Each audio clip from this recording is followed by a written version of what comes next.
Welcome to Morning Message for October the 24th.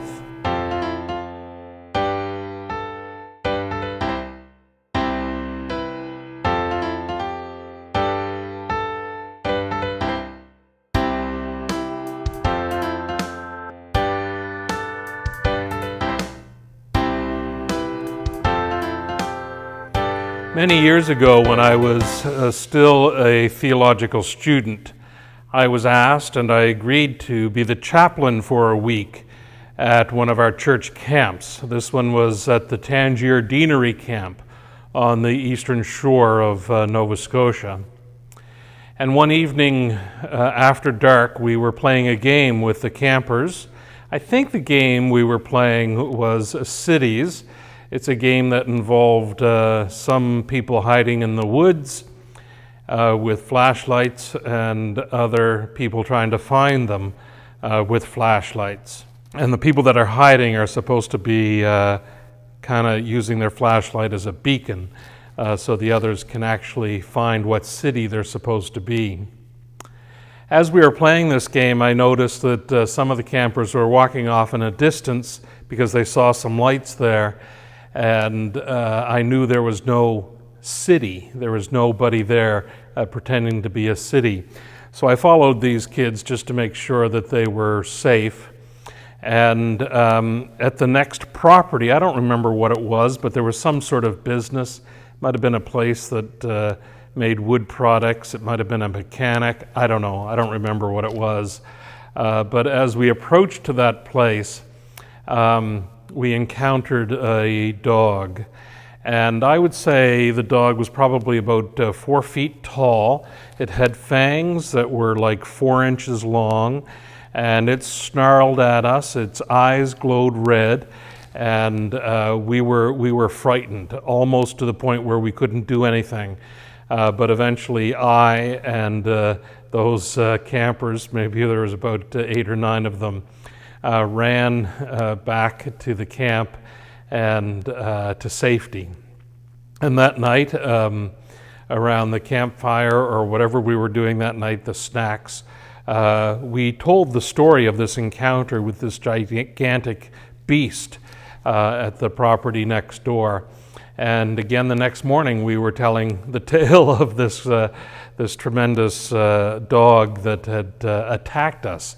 At that point, we had added the idea that it actually attacked us, which is why we ran.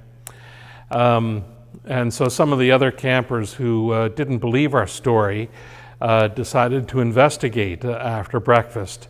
And I went with them to prove to them that this gigantic dog indeed lived next door. And when we got there, all we found was this tiny little dog that was barely much more than a puppy, and it wagged its tail and was tremendously friendly to us as we approached in the daylight. Of course, the tack that I took at that moment was that this wasn't the dog that we saw the night before. It must have been another dog. But it does speak to, that story does speak to how our fears can play tricks on us. And things can seem much worse than they really are. And in the retelling of stories, we sometimes embellish things to make them sound much bigger than they are, and perhaps even defending our motive for running away from this friendly little puppy dog when we encountered it at night in the dark, when it probably just barked once or twice at us, maybe. How does that relate to COVID-19? Well, I think this is a very strange beast that we're all encountering, and we can be motivated by fear, and we can make it seem as though it's something that's beyond our control. We can even take a laissez-faire kind of attitude towards it and pretend that it's not there at all, and we don't need to be wearing masks, and we don't need to be hand sanitizing, and we don't need to have an Atlantic bubble, and all those sorts of things. when in fact what we need to do is be calm and think about what's going on, think about ways of living through this pandemic, think about ways of caring for one another in the midst of a pandemic, think about ways of, and this would be left to the scientists, of finding a vaccine and appropriate ways of bringing back to health those who are suffering from the virus. These are the things that we can do. So when we do come out the other end of it, when we do have a vaccine and appropriate ways of caring for one another, bringing people back to health, we can look back on this not as a giant beast with large fangs, but look back on it for what it really was, a very serious situation that we took very seriously, that we were very calm about, and we managed to get to the other side of it. What things will be like on the other side, who knows? I didn't venture out any more nights with kids at the Tangier Deanery camp, just in case there was another dog there.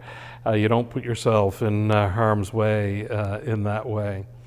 Who knows how things are going to be, how different our society will be because of this. I hope we do learn things, and I hope we do learn positive messages, and I hope we do come to appreciate our community. I hope we do come to appreciate those who couldn't stay at home, those who had to go to work, those in order for our society to function needed to function.